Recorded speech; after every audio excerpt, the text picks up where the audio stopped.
All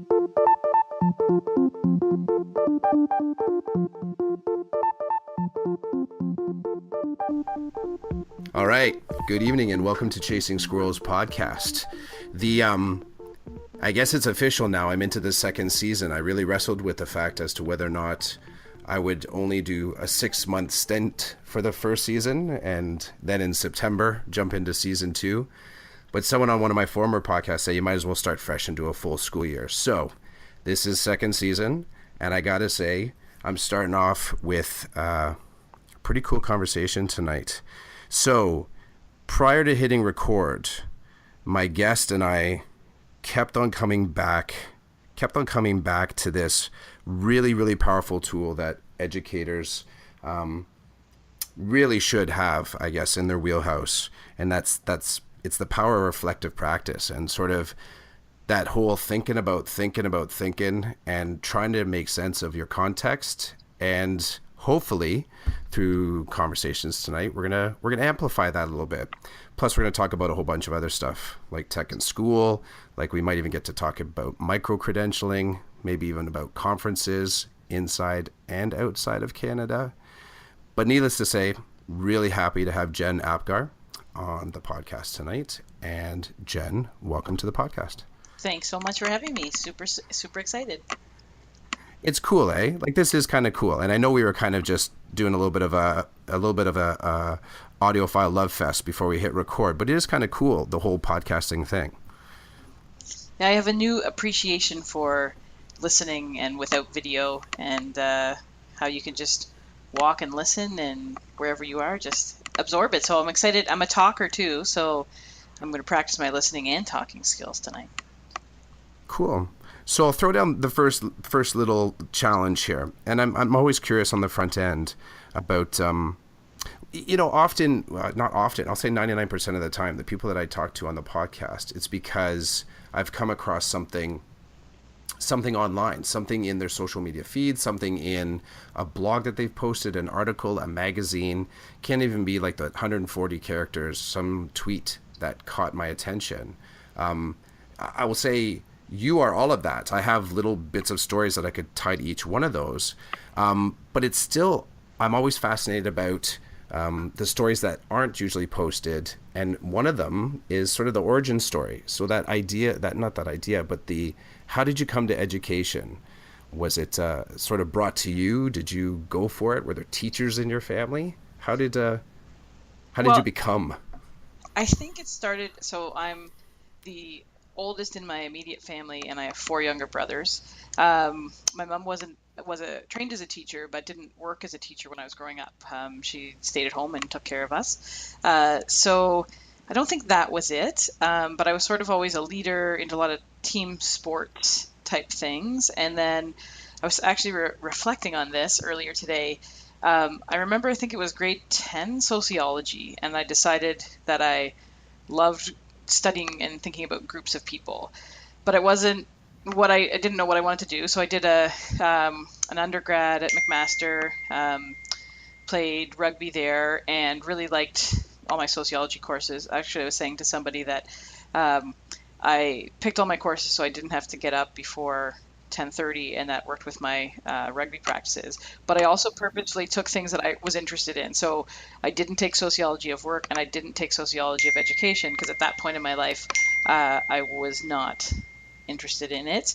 And then I got a job in sports admin working for Ontario University Athletics. And I was liking that. I was liking problem solving and working with groups of people there. And then I do remember like having an aha moment. So I wasn't someone who always wanted to be a teacher, but I was actually at a rugby tournament in Ottawa, and underneath the bleachers, and there was a young kid there, somebody who was playing son, and who was like doing something with rocks. And I was just there sort of playing with this kid and talking to them about things and ideas. And I just said, I want to do this all the time. I want to hang out with young people when they're doing and discovering things. So I actually applied to Teachers College in Ontario that year in, I guess it would have been 2001 or 2000, I guess. And at that point you had a 1 in 11 chance of getting anywhere in Ontario. I did not get in. I think I was on a waiting list for Lakehead. So I said, okay, well, I will do teachers college abroad, and then originally I thought I was going to do teachers college and then teach abroad. So I knew I wanted to travel a bit, and that didn't work out. So I thought of the UK first, and then again, wasn't someone who always wanted to go to Australia, but went there, fell in love with it, met my wife, and the rest is history. Came back and got in supply teaching, and that's my origin story into education. I can keep going on the journey if you want, or you can interject. You know what? You're more than welcome to throw down, chapter 2. I guarantee bits and pieces are going to creep out in our convo, though. Okay. Can I Yeah, ask go you a ahead. question, sort of like an Totally. along the path question? So between that moment where you're sitting there and you're like, yeah, I would really like to do this like more, kind of like for the rest of my life, and then at some point you emerge a teacher and then you walk into the classroom. Did anything strike you as kind of different than what the dream was set up to be at that moment? That point of realization of the dream, and then you step into the classroom. Was there any moment where you thought, yeah, this is exactly like I thought it would be? This is a little bit different, or did you sort of withhold judgment? What was it like walking in that first week, or that first whatever your first portfolio was? Yeah. Well, it's interesting because I think my uh, teachers college experience, my first practicum, sort of gave me the straight up. So I was in a grade 6, and in Australia it was called an opportunity class. So it was a congregated class for gifted learners that would all travel in, so full time. And I remember being sort of intimidated by that at the beginning. And my advisor, mentor teacher, he was like, these kids are going to give you a hard time. And and he wanted me to teach grammar. So this is grammar in Australia, which I still don't understand Australian grammar because of the accent and how they conjugate things. Uh, so I was like, oh, and I was not strong in grammar. I had no interest in teaching grammar. So, but I went online actually at that time and found this one lesson. So I Googled it back before I was using web crawler, I think, or Metacrawler then still. But I found a grade 11 grammar lesson. I'm like, well, we'll do this because I don't even understand what this means.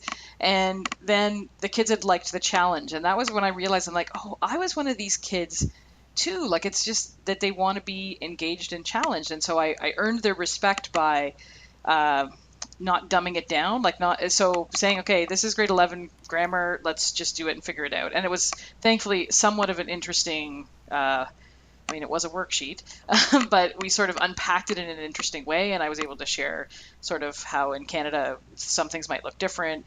Um, and so from there, that sort of made me not nervous about not getting it right for the people that matter, which were the learners. So when I came back to Canada, I was doing supply teaching, so that's trial by fire. But I enjoyed that because I feel like I had a decent balance of trying to get to know the learners in that context, but knowing and not trying to be their buddy, but also not trying to be their person that was their main teacher in that routine. And then I did land in a long-term occasional where I was teaching a grade 4 or 5 gifted class, which I had some experience with. And my wife always jokes that you teach the way you teach.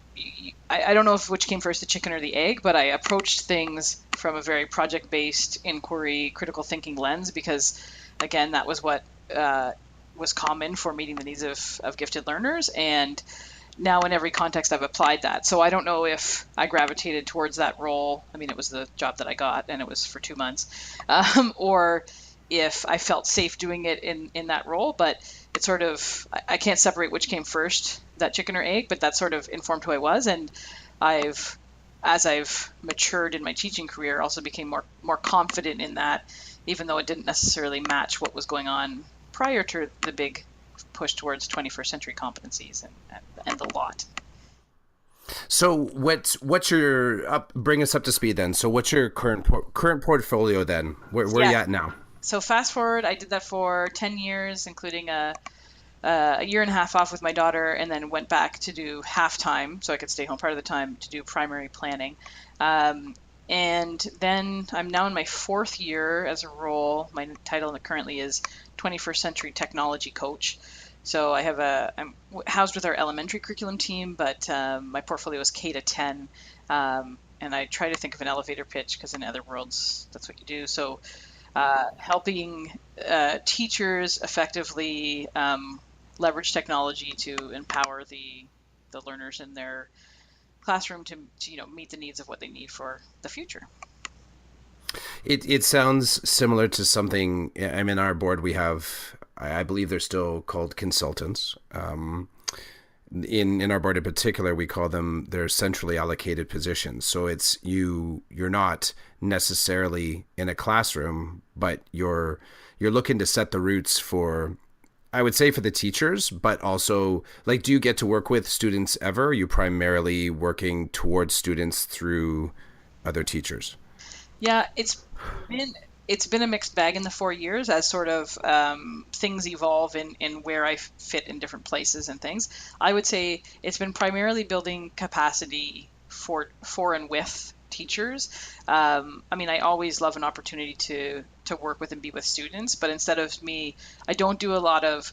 I mean, I've done some modeled sort of teaching and lessons in certain contexts, but then try and follow that up with building capacity of the teacher to do that on their own. So I don't do a lot of long-term placements with a particular teacher, but am working with their sort of teams and doing professional developments as a system on how to embrace that and helping administrators too about what kind of culture and practice, and not just what tools do you need, but what takes it to the level that it needs to be at. So Mm-hmm.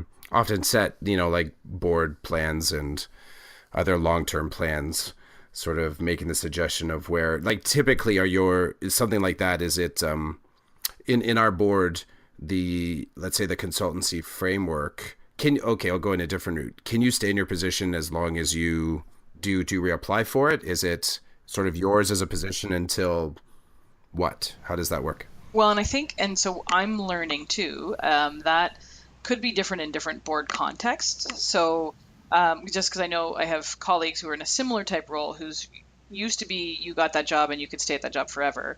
As of some year in our board, that is not true for any new system roles. So people who are still in a role can stay forever. But I think most of those roles now are gone, except for the people who are still in them. So mine's a three-year term. So the role for it, I've just finished my third year, so I had to reapply. The job title did change, but it's basically a very similar job. So I had to reapply to that. And you're allowed to do the same system role for two concurrent terms. Mm-hmm. So and then you could do another role in the team, but it couldn't be the same role. Yeah, we have similar. It was sort of it's funny. So I am in the classroom. So in my context, I'm working with students that have been expelled or suspended. But it's a centrally allocated position. So I didn't really interview at a school per se. We have 4 sites that do this in our school board. I interviewed kind of at the board level, and then our school board, after the first year of last year was my first year. This is my second year. The board added my program, or the program that I work for, into that centrally allocated. So I knew going in that it was going to be a 3+1. So they say it's 3 years or there. Right. Could be a +1 year if, there's a couple different possibilities. You're working on a project that still continues through to that 4th year. Right. You look at the surplus pool when you're coming out and there's just kind of dog's breakfast. So you could, or at the behest of the superintendents where they say, you know what, we'd kind of like you to stay one more year longer. So there's lots of possibilities in there. But for sure, after 4 years, I could apply for a different consultancy. I cannot apply for my same position again. And the only way that I could get out of my current position, as far as the term goes, is if I somehow qualified for a coordinator's role. So the coordinator being someone that's kind of organizing the consultants. So yeah, it's always interesting to hear how, because there still are boards where you get it and you can stay as long as you're relevant, I guess. I guess that's what it kind of comes down to. Like, if you're not, bringing the learning in some way, I'm sure there's a mechanism to say, well, come on, step it up or whatever. I've heard more from the American colleagues that it seems like if you can get into that role, you can stay quite long. Like, you can keep doing it. And I think from what I understand, it has, like, so you're secondary, correct? I am. Yeah, so I think it's union based. So I don't know if it's the same for OSSTF as it is for EDFO. I think that's part of the reason to, I mean, I guess they can't, it's like, so I know for any of our system roles, as I understand it, you also still, for the first 3 year term, you belong to your school that you left. After, if you repeat a term in the same role, you give up that role. And this, I know this also from mat leave, because if you take an additional year, you have to give up your same job position, and then a year again you have to give up. You can give up your same school. So if it's available, you could get it, but otherwise you belong to the system, and they could place you anywhere. So again, I don't know all the logistics as to the why, but yeah, it's interesting because I know your role that you just, which I'm really interested in as well. I'm going to visit one of our sites. They've asked for some support in a role similar to yours, and I'm pretty sure I actually just met with the vice principal of those schools, who all of our section schools have the same administrators, saying that yeah, a lot of people have been there for a really long time, and so they don't always get the same professional development that comes in traditional school. So anyway, it's just interesting that you say that, because I don't think that's the case for those roles, because they're teaching roles. Yeah, I'm not sure though. Yeah, when I left my former school, I actually gave up a position of responsibility. So I was the head of alternative education, and then I have no connection to that school anymore. So Okay, the program that I'm in, the four sites, were considered to be a school. So we're like our own school within the school board. gotcha. So right now I am a teacher. It's called Access. The program is called Access. So I'm a teacher for the Access school. When my term finishes, I have no I have nowhere to go other than what I find for myself, or if there's an opportunity, Wow. that I find for myself. Yeah, it was a Yeah. I have a job. I have a Yeah. job. I'll work somewhere, and I have skill sets that I'm hoping they'll connect with someone. Yeah. But I think they will. I'm hopeful. But part of it is coming back into this, doing this particular role was a passion play. It was something that I knew that I wanted to be involved in, and I'm gonna go for it. And I'm confident that I can keep building skill sets, and I'll find something. Hmm. Yeah, I'll find something. I wanted to there was something that you had mentioned, and I'm trying to very quickly scribble down, and I can't even make sense of what I scribbled here. I think it was something coming out of the when you mentioned that you're going to connect with a school that sounds similar to mine. I know that please pass along my Twitter handle, because Yeah. I have desperately tried to reach out to programs that work with students that have been suspended and expelled, and they're really difficult to find. Well, I will totally make that connection. I haven't met the, I have been in this site twice in my role, but it's a new staff member. So, and the email came through a colleague of mine who said, okay, you've got sort of more of the spec ed background, plus you've been to the site before. Do you want to go together and see what we can do to help, build capacity of the staff who want this is what they're asking for. And as you likely know too, there's different challenges in a suspension expulsion program, right? Like that are logistical, not just being in our case off site, but yeah. So I will totally, I will not push it hard, but I will definitely say, hey, here's a cool person I was talking to, and you feel sort of probably isolated even within our board. And if you're the only, like, I don't know, do you have more than one suspension expulsion program? We Because we only have have one. we have four sites just for secondary in our board. So our school board is split up into four regions, and there's one access site in each region. That's just for secondary. We also have access at elementary. And so to what's the lowest grade that would go into that? Is there no? That's a really great question. I just know that it exists. I Yeah. think, and I don't know if they are on site or off site, but it's a similar program. So it's students that have been suspended or expelled from elementary school. Okay. Yeah, I'm pretty sure ours is we have one, and I think it's grade six and up. But again, we're a much smaller board, right? Like, but even just to connect with someone, because even yeah, no, definitely, I will definitely try and make that happen for you. Cool. Can I throw down one of the first things that really made me think, you know what, I need to talk to this person? Sure. All right. So I lurked your blogs, had a look at what was your 1.0 blog, Yeah. and then you have a new Google site that's in process, and somewhere in between there, and I don't know if you had posted it right on your blog or if it was an actual tweet, but there was something in the words that said, if you want to kind of follow my thoughts, some of the stuff I'm thinking about right now, go to Twitter. It was, I'm not doing the words properly, but there was sort of a redirect, like, in the meantime, until my new site is up, follow me on Twitter.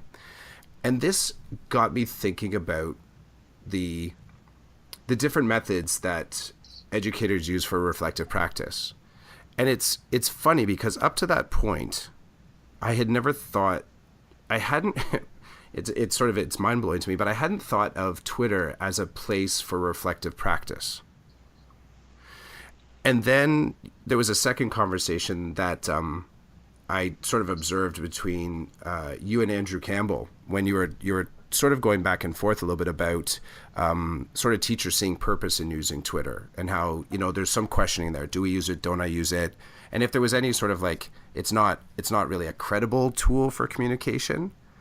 But I'm curious, and so here's the question: Do you think Twitter?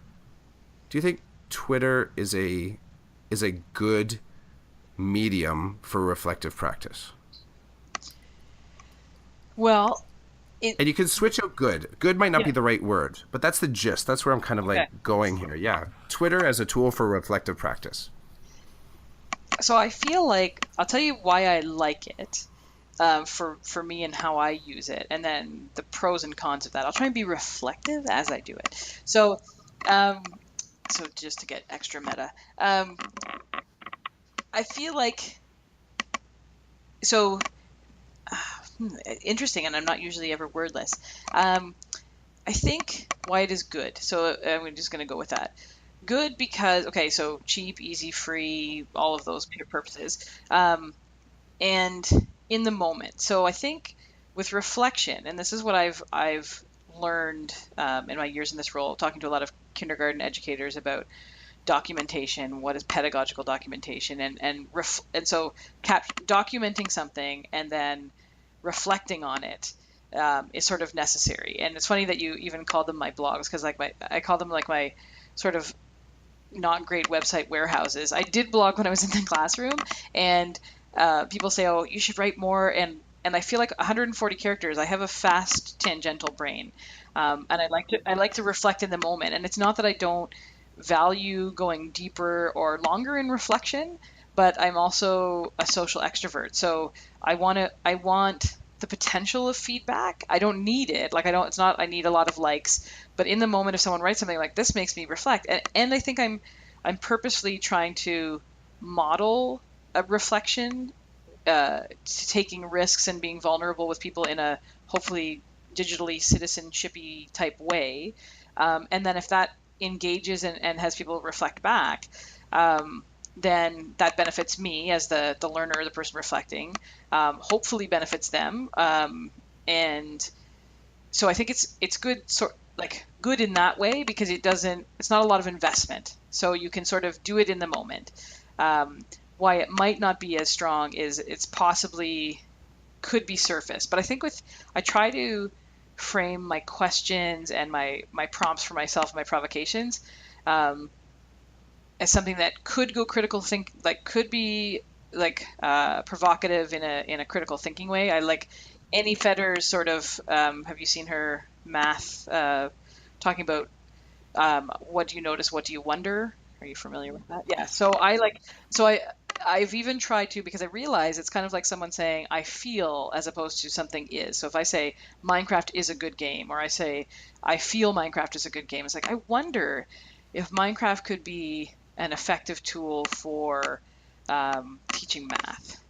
I notice that kids like it. I notice there's a lot of math in it. I wonder if it could be. And someone says, well, no, it can't. It's like, well, I wonder. And then again, trying to help people be reflective. Well, I wonder why we think it can't, right? Like, and then it sort of gets you to hopefully go sort of deeper into and because I enjoy doing that with people. So is it good for that purpose?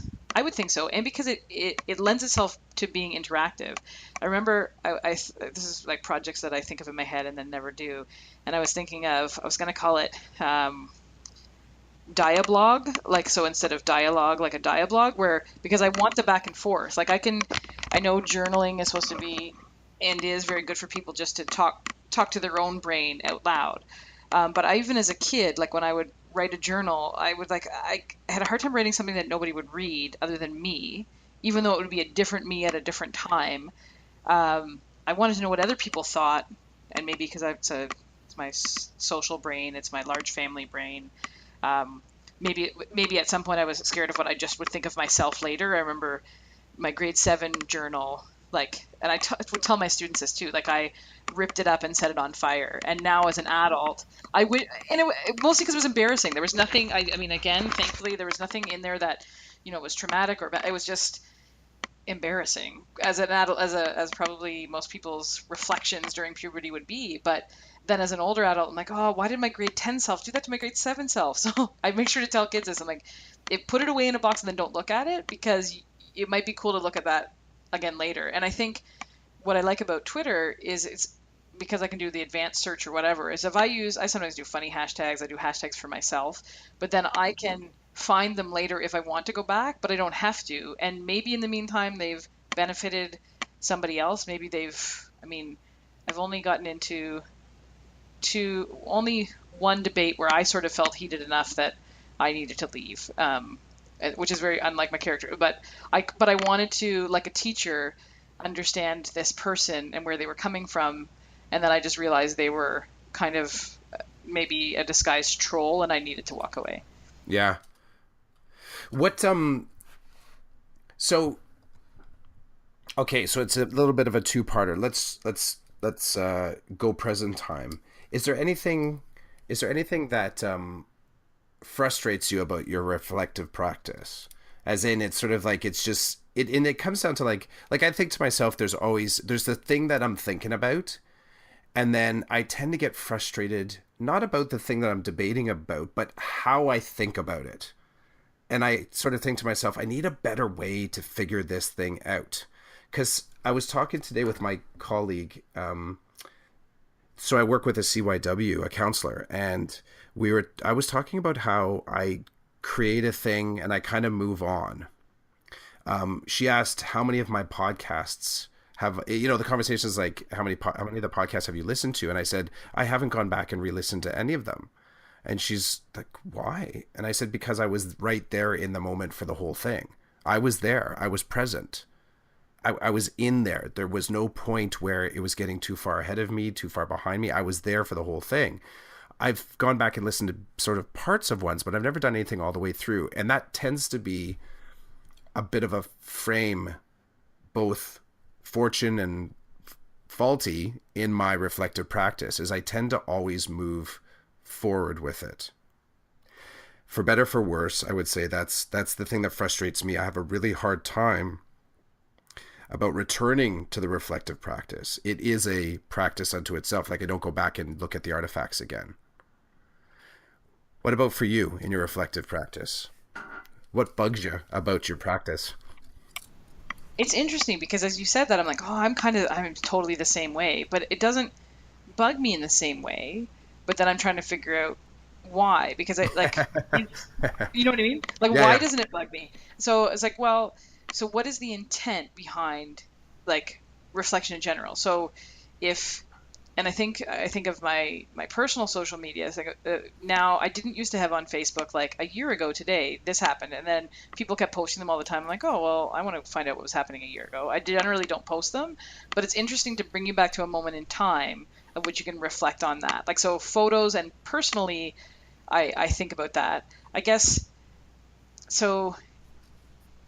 I loved your example because I don't generally go back consciously, but I'm wondering if you're reflecting in the moment. So if in this podcast you didn't like the direction something went, would you remember that enough to have changed it in the second time? Like I guess now I'm asking you the questions. No, you can go for it too. Okay, so it's so there. Okay, we can get. I love it. We're getting meta. We're getting philosophical, and we're digging deep into EDU. So is it a separate? Is learning and reflection two separate functions of a third thing? So for me, reflecting is very much in the moment. It doesn't project forward. It really doesn't project backwards. If I find myself, if I'm being reflective. You said you have you had mentioned having a tangent. Don't you say it? What did you say? Tangential. Tangent. I love it. Tangential. Yeah, I don't know if I'm saying it right. Tangential. What did you say? Attention span or focus? What was the word that you put after that? Oh, probably both. Like, So there we go. I mean, I do the exact same thing, right? You know, you could see people call us streamers. So part of the that frame is that I need to my reflective practice anchors me to my starting point, and I tend to let myself float away. When I feel the yank, I go back to ground. So I don't my learning then. Oh, now you got me thinking about this. So how do I learn from, if I take the example, is it, oh God, is it, so if I felt like if mistakes were made within a podcast, that was the frame that you suggested, yeah, right? So if there was a mistake made within the podcast, either myself or the guest, let's say, yeah. would I change it? I'm trying to think of if I've added, see, because But I I've even mean always, for the future. No, no, no. So I think, okay, sorry. Yeah, that's a good question too. But I was meaning in the future. So say, for example, and I can't think of because in listening to your other podcasts, like it's really is a story and a conversation, right? So I don't mean Mhm. do you go back and clean it up and make it look pretty for social media. No, I moving mean like, forward to yeah, to a next podcast. So if there was something in Duckworth's podcast, I thought, oh, I need to work on that thing. Did I create a moment of practice where then I thought, okay, when I talk to Jen, I got to make sure that I'm sort of aware of this. Or am I watching for it? Am I setting it up ahead of time? You know what? I don't think I'm that smart. I'm going to admit it. I don't think I'm that smart. I think that, again, I come back to, if I'm staying, you think about a conversation that you have, a conversational moment with someone that and it can be illusory, but if it feels real, like you have trust and you have rapport and you have good connection, and then something comes out of that, so you've chosen wisely on the front end. I think I fall on the sort of, there isn't any possibility that a mistake can be made. And so right away, what you've forced me to do with this is now think about that from a student perspective. So a Yep. student in a classroom, what would be the equivalent moment for a student when they're in class going through a learning experience in class where they've chosen so wisely that the outcome is almost predestined? I honestly don't think that I don't have a recount. I know that I made mistakes in the very first podcast with Jen Giffen because I had a list of 45 questions that I thought is what you need to ask in a podcast. And I knew partway through that I just had to go with the conversation. And in pursuing that truth, I almost feel like that's where I was supposed to be in the first place. So maybe the podcast is a, Yeah, sorry. Maybe it's a bad. Sorry, now I interrupted. Maybe it's a bad example, or it's a hard one but you did reflect, like obviously, and you reflected in real time, of yeah. going, this is going wrong, and so you adjusted. So you were responsive to the situation based on what you already knew. But I liked your example of the kid, like so students, because I know, and this is a probably not a great example, but I remember like if I really like my essay as a kid, I mean, if I actually want to write the essay, and this all goes into, oh, this goes so edu because if this goes to feedback, right? If Mm-hmm. the feedback's for the learner, then the learner has to understand and believe and value the next step. And I remember I'm thinking of some students I had, and they were solid students, and I was really, this is earlier in my teaching career, and they were, I mean, again, bright, bright kids, but in the rubric that I'd given them, and I assess differently now anyway, but they were an A minus, right? And so I'm like, I don't want to tell them to A plus it up, but I was trying to give them examples, and then I realized how like shallow and aesthetic this is. But I'll share the story because it's good learning. I was like, okay, have you ever read the Archie comic? And there's an Archie comic where Archie has his like jalopy and Reggie has like his fancy sports car, and they switch and they put the fancy sports car shell on the jalopy, and they put the jalopy shell on the fancy sports car. So it looks like garbage and it's going to fall apart. It's Archie car, but it has a really fast engine. I said, like, always in your work, you want to have like a solid car that works. It doesn't have to be faster. But I said, but you also want it to like, so what I want you to do is put the paint on and like take it from an A minus to an A plus. But then I'm also realizing they didn't value that. They're like, we know what's important is that it's got a good strong engine, that it's a sports car. So we don't care about the frills, and why do you? Like they didn't. And so I guess that's the piece to that reflection is like if I say, okay, reflect on how you could do this better, do they care? Would they want to? Whereas if somebody, and I guess that's a piece, is that, and are they doing it to please me, or are they doing it for their learning? That was a lot of tangents. Sorry. No, it's I try and create a context where I get, the guests kind of take that pause and say, "What about you, Clough? What about like like give me a little bit of a push, like to think about my practice on this." I mean, part of doing the podcast is my gosh, it feels like it's an extended reflection, right? It's sort of like, I exist in these 1 hour slots every once in a while, except what I get to do is co-opt somebody else's brain and kind of like dance through reflection together. And it's a very, it's very satisfying. But there's a kaleidoscopic kind of outcome to it where, was that my thought or was that their thought? Was I thinking that? Really? Was I thinking that? Well, maybe I'll go back and listen. And then I don't. I kind of move on. There's, I had a colleague say, I don't do reflective practice. I do everything that I need to do in the moment. And I do my learning in the moment, and I'm willing to make that mistake in the moment. And that is the reflective practice. So I'm not adjusting outside of game time. They say it's not to mean that I don't professionally develop myself.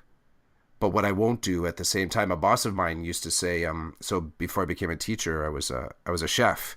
And when I first took on one of my first big kind of restaurants, I was sort of in charge of running the kitchen, but also running the management and numbers side. And I can remember how frustrating how difficult it was to be working at the grill, like doing whatever right in the kitchen, and then also writing the manuals and the staff guidelines at the same time.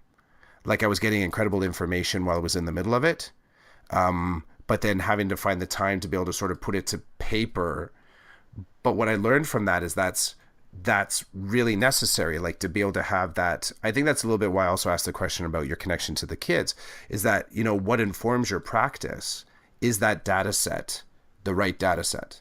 And your data set can come after the fact if you do reflective practice. So you sort of do the work, and then you sit down and you write a piece, or you sort of, whatever that is, where you sort of sit down and you ruminate and go back through the events. I think for me, I prefer to keep it messy in the moment and not expect to tie it up. No expectation of closure or completion. Leave it kind of on fire still when you're in the middle of it.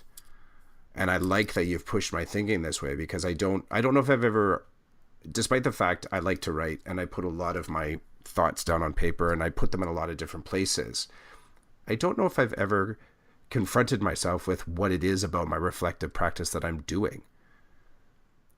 And I wonder if you were to put that to a group of teachers in, let's say, a PD session where, okay, first we're going to talk about reflective practice. And everyone's like, okay, cool. Everyone does like a little 1-paragraph blog posty kind of thing.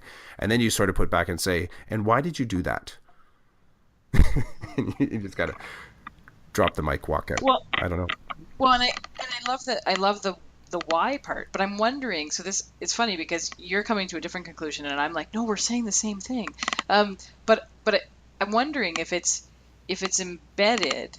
So I'm going to try to, I love food analogies. And so, because like, if if you're learning to become a chef, then you learn probably is that you should taste your food, right? And so, but then you're just tasting your food as you go, or you know when to put salt or you don't, because like so you're only reflecting if it's a new recipe or something that you haven't made before, or something's gone different, and like so maybe like does it have to happen as consciously? And when so Sandra Herbst, I don't know if you've ever had a chance to hear her speak.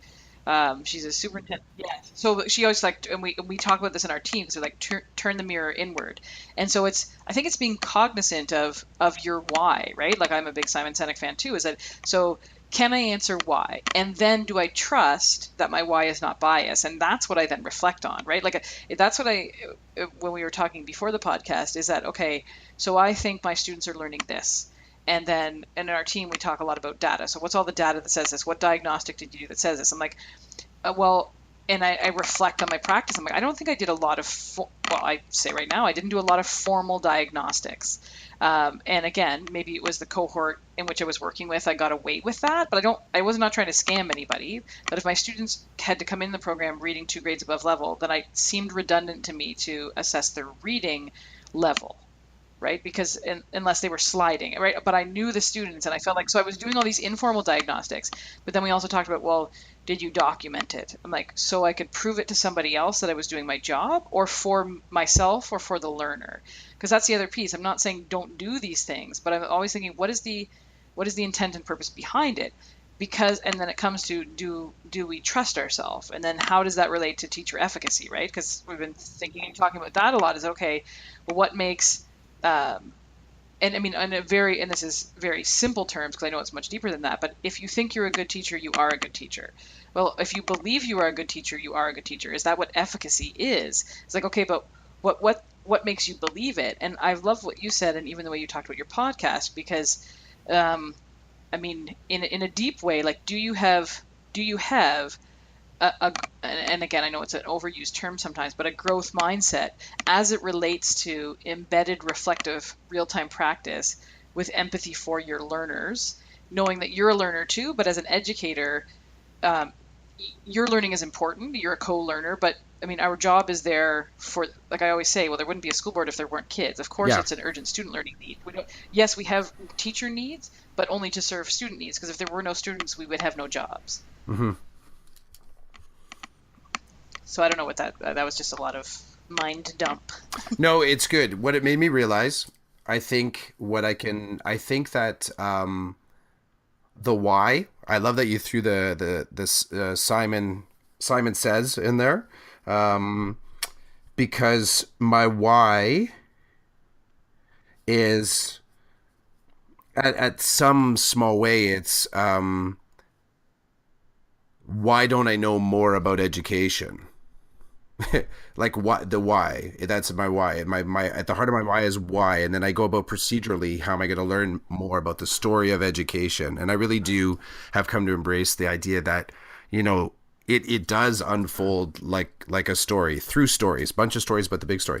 And I think that part of my reflective practice, what I've come to realize, is that it's less about I don't know what the next chapter is until I kind of come across somebody that seems to be talking about something that interests me in education, and my interests evolve because the same sort of story doesn't connect with me a second time. So I am looking for sort of new chapters, but I think I become reflective in the moment with the next person I'm talking about. And so, you've triggered and pushed back for me to sort of explain reflective practice. This is the first time I've ever gone there. Like, I haven't ever spoken to it yet.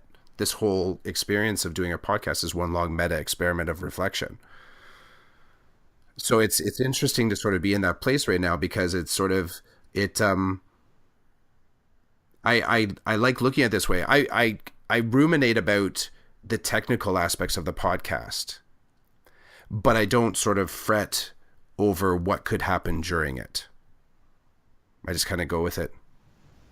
Which is the meat of it too, right? Like, so to me, if my microphone is creaky or my message dings that I didn't turn off are in the podcast, that's a not, I mean, going back to the Archie and the jalopy, like, so maybe there's some dents in the paint or it's not perfect. That's not what matters. I mean, the meat of it is, and the fact that you're that comfortable. So that's the other piece, is that you're ready to do a podcast, you're ready to have these conversations, you're ready to take that risk, you've had success, and the people, and you obviously have, you're choosing people that it's working, right? So I mean, if you, so your professional judgment, we talk about that in education all the time, of who to choose and when, serves two purposes. Who to choose, it's safe, or safe in the sense that it's not gone totally rogue, and I mean, it's not live, so you can just get rid of it, right? But but also that it's the next step in your journey. And when I did some design thinking work, people would always say it's the right people in the room at the right time, right? And I was also thinking, like, my one analogy, I remember one of the first presentations I did on technology in our board at our learning fair was about my going into Web 2.0. And again, this was before a lot of people in the board were going here in a sort of holistic way. And I was saying, don't, it's like Twitter, trying to read everything on Twitter, or my dad always tries to read everything on Facebook, and he doesn't even have a ton of friends. He gets exhausted and it stresses him out. It's like answering all his emails like they're directed for him. And I'm like, it's like drinking from a fire hose. Is like you will drown yourself. So it's like, but to your point, I mean, it's so, in a fire hose, like you're thinking about education, it's water and it flows, but you go there when you're thirsty.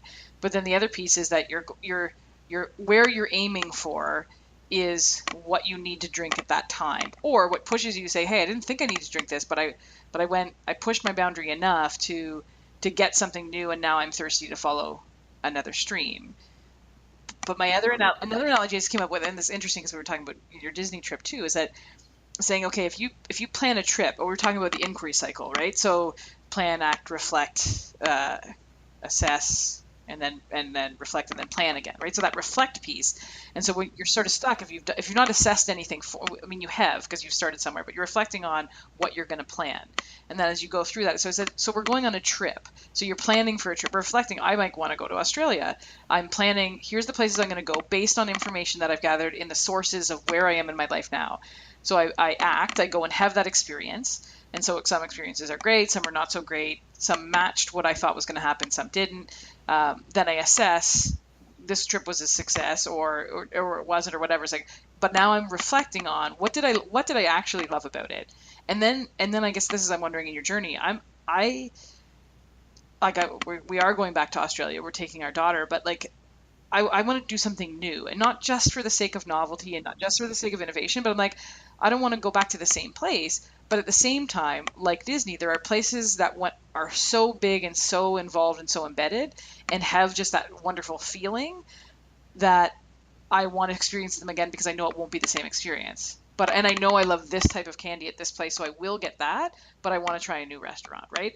So I wonder if some people are just always refining to perfection, which is not realistic in human life or education. But if it's a goal towards moving forward, then maybe people reflect differently depending on what they want to get at the end. Maybe. And people have different perspectives on the risk of it as well, to sort of put their it's not even putting their ideas to the test, but just sort of sometimes putting their brain down on paper and to see it entirely outside of the safety of their context. What are your thoughts on in the frame of reflective practice? Have we moved into a space now where reflective practice is really in its most robust form when it sort of is shared, sort of peer reviewed sort of thing? Is that have we arrived there? Do you think it is necessary? Not the bad word, necessary. Is that the credibility line, that if you are engaged in some sort of reflective practice, that you should be prepared to share that reflective practice? Well, and I wonder if it's just about depth, right? Like, so I would say it as, and I think about this is why some people, when they, like, I even was calling sort of some coaching that we're doing, like counseling, right? So if I'm struggling with something and I allow myself to be vulnerable enough to share it with myself inside my own head, like, this is why they, like, this writing or output, and again, I'm not an expert in this, but is supposed to be more beneficial, right? Like, so in cognitive behavioral therapy, you're supposed to actually write it down. And so, but not loving writing things down, is that because I don't want to do the work in my brain? Is that because it makes it real? Or is it because I just really don't like writing? Either way, if I do that process, then and I do read it again at some point, or it's the process, or it's about the process, right? Something about the process allows it to be let go. But when it's about in a professional context as opposed to like personal mental health context, is that it's still your bias, right? Like, so you want I would want an outside facilitator to push back against it. I want some tension in it. Otherwise, I'm like, I just say what I think in my brain, and I'm like, and that's where it goes to the mindset. Either I say, no, if I'm not, it's that confidence and competence piece too, right? Like, I'm not good enough, everything's terrible, or I'm so great and awesome and everyone else sucks.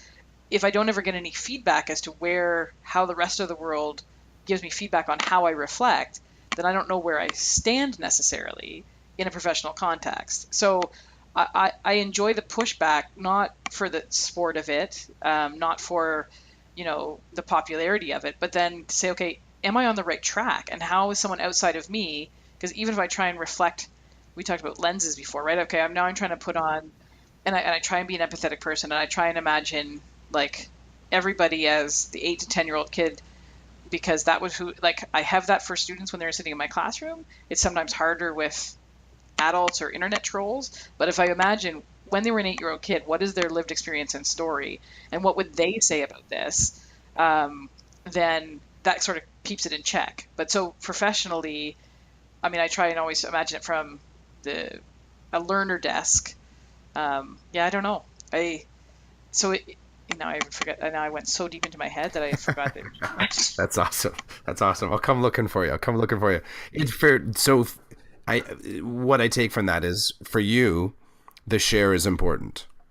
For others, you have to take into consideration a lot of little bits before you sort of fall on any one sort of judgment, let's say.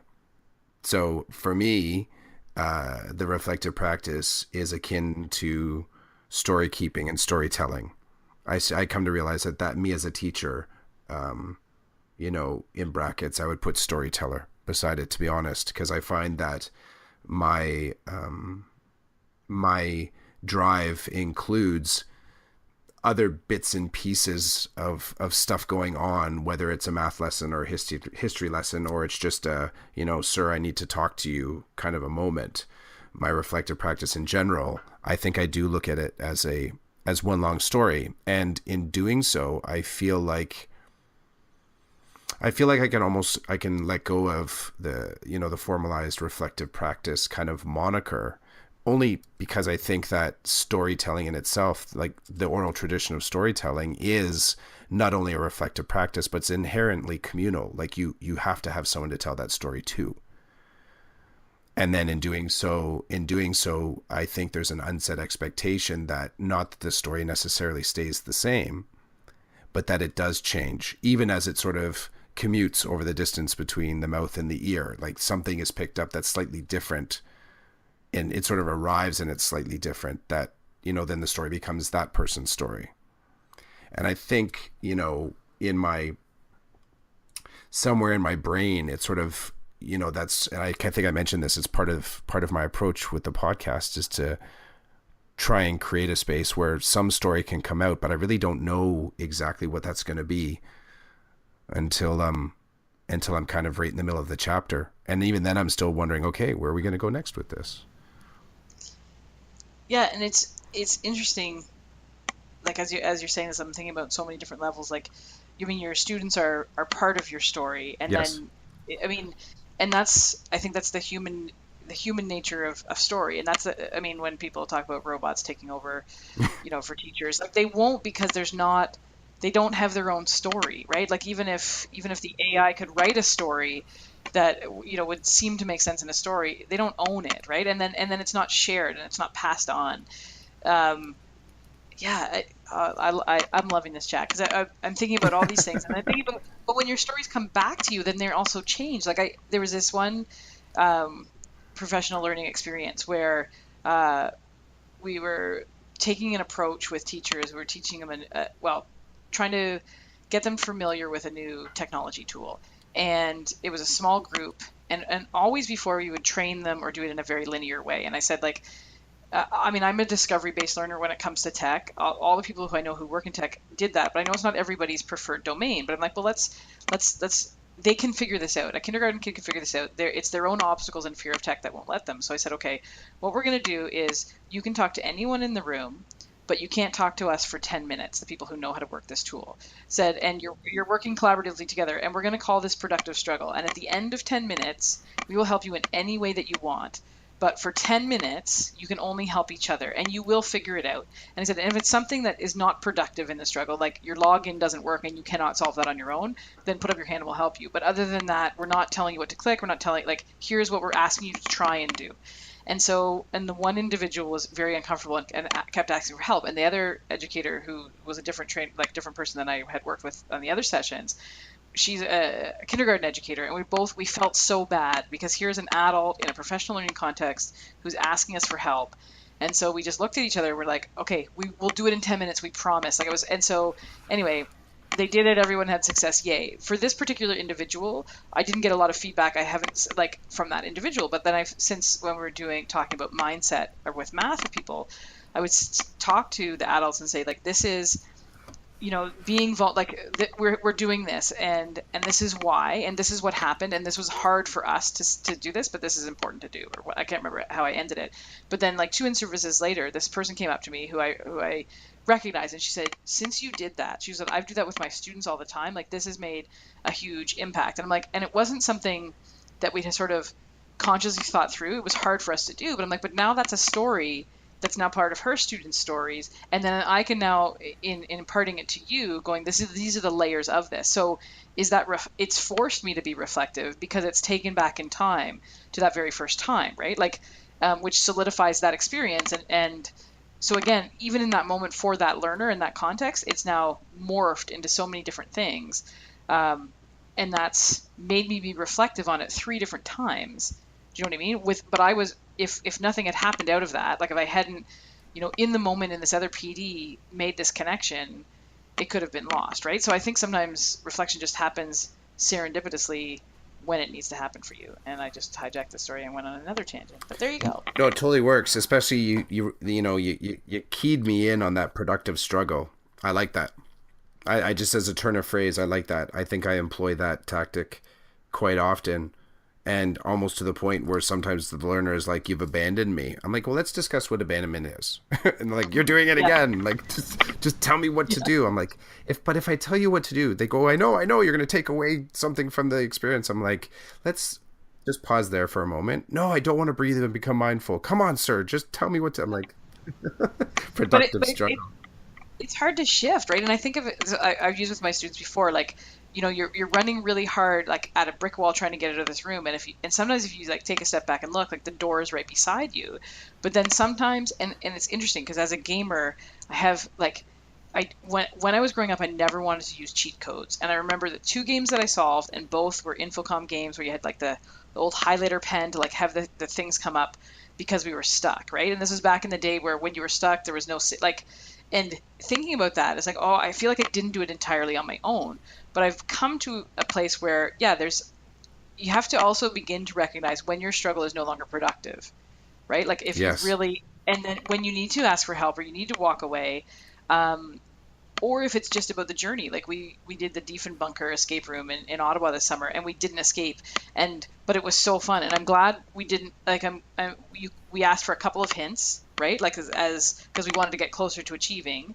We didn't achieve, and likely wouldn't have. But if we achieved only hint after hint after hint, the experience wouldn't have been there either, right? So it's that, like, I don't know, the cheat code. I'd love to unpack that more too. Is that how does that relate to productive struggle? Holy man, look at the timer. I know. We didn't even get to half the stuff. I think we got to a whole other, like, if I say, we kind of stepped into the TARDIS, does that bigger on the inside than on the outside? Like, I really feel like we kind of, but that's cool. I mean, that's exactly, I felt like that's kind of something to tease apart. I'm gonna throw something your way, because there is other bits that I still need to pull out of your head. Yep. I'll say that a kind of a nice package though is about the 60-minute chat. I'm gonna reach back out to you, and we'll get to Okay. part two. Sweet. You want to be the first part two that we've done, sort of on chasing squirrels? You good with that? I love that. If I would love to continue the conversation. If you want to record it and make another podcast, that is sweet. And maybe I'll Yeah. reflect and listen to it again, or maybe I'll like, oh, my voice sounds weird. I don't know. I think part of I liked this because it did. Someone's going to listen to it and like, oh, there goes Clough, because people that some of the people that know, like I enjoy sort of pursuing this. Yeah. Not to sort of give a hat tip to the actual, the name of the podcast, but that's part of what the pursuit is. Because the original story is like really about catching a squirrel. It is about catching. My dog caught a squirrel one time off a tree, and it's like the most impossible task. Yet my dog just kind of walked around and grabbed it off the tree. So sometimes these conversations become that moment, and like, what do you do with it? You just you got to go with it.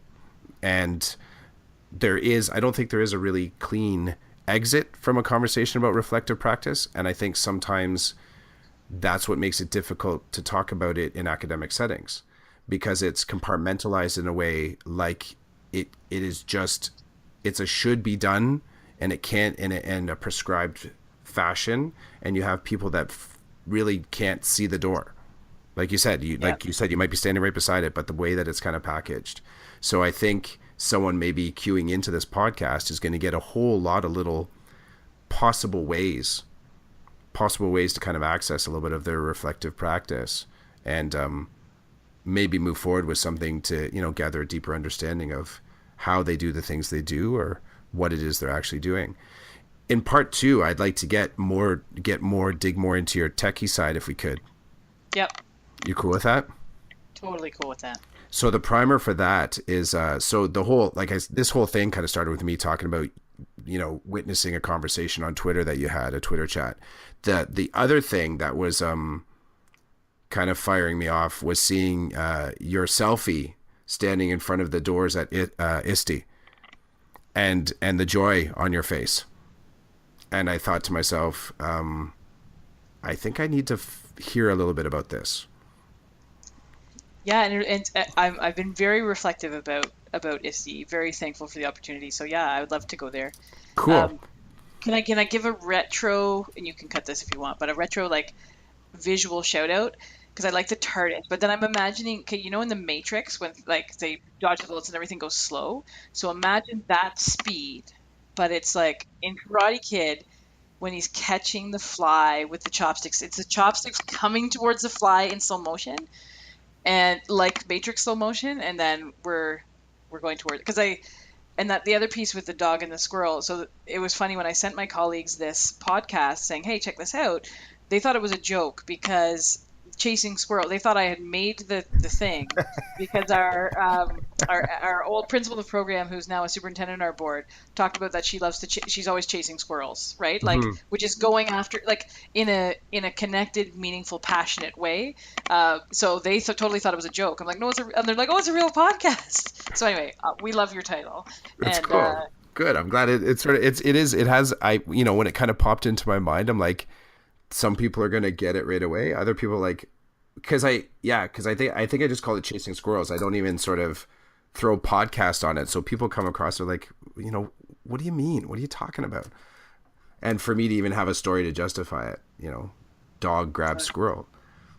Have you ever tried to catch one yourself? You ever tried to catch one? No, but have you done the counter spin thing? Like you approach it and it goes around the backside of the tree, and then you sort of shift the other way. It comes around the other side of the tree, and it's like you're playing this weird kind of like, what's that called? Musical chairs thing. And eventually the squirrel has disappeared and it appears up on the, that branch 50 feet up.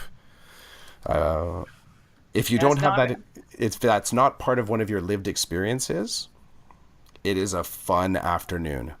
Oh, it so will be one of my, like, I might not be able to do the other podcast because I might be in the backyard. That's awesome. Capture that, record some audio, or totally. or vlog it. I'm now approaching the squirrel. Yeah. Squirrel, yes. I'll get a GoPro just for the event. Maybe a drone overhead. Yeah. That would be perfect. Okay, so for part one and for future, but at least for right now, where would you like to be found? If someone wants to reach out and talk just a little bit more about reflective practice, or maybe something that we talked about wasn't entirely clear, so they want to kind of continue that conversation, where would you like to be found? Yeah, my Twitter is probably the best because, as I said, my other ones are sort of that's where my most active and current space is. So that's just at Jen with one N, Apgar, A P as in Peter, G as in George, AR. Fantastic. I'm looking forward to reaching back out. Me too, and I will. I'm super glad you connected, and I feel like a kindred deep spirit, and I'm sure even just other people that I know who resonate with this type of thinking will also want to resonate with your type of thinking. So they'll hopefully tune in too. Yeah, absolutely. I look forward to any conversations that spark out of this. And of course, if there's someone in your collective, they're like, yeah, maybe I'd like to sort of do that kind of thing too. Send them my way. I'm more than happy to have conversations. So Awesome. I will for sure. okay, cool. We'll talk again soon. We'll set it up, and you have a fantastic evening. You too. Take care. Thanks, Jen. All right. Good night. Good night. Chasing Squirrels podcast can be found on Podbean and iTunes. If you want to have a conversation on the podcast, please reach out to me. Probably the best way to connect with me is on Twitter, so that would be at Chris J. Clough. I also blog a little bit on WordPress. Feel free to check in on some of those topics. And I really do appreciate the time you spent with the podcast. Thank you for listening, and have a fantastic evening.